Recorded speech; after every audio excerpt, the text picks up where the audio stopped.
Hello, ఈరోజు lunch వచ్చేసి mix vegetable curry. దీంట్లో అన్ని mushroom, carrot, peas, corn, potato, tomato అన్నిటితోటి చేసిన మిక్స్ వెజిటేబుల్ కర్రీ. ఇది as usual half rice, half quinoa, టమాటా రసం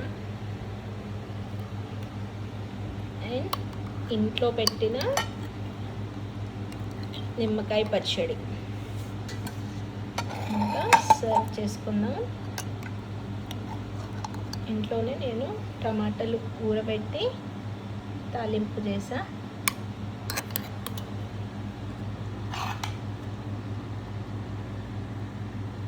కర్రీ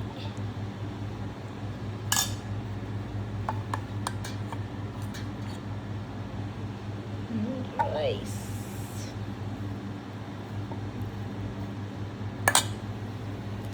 ఇది వచ్చేసి నా లంచ్ ప్లేట్. Thank you.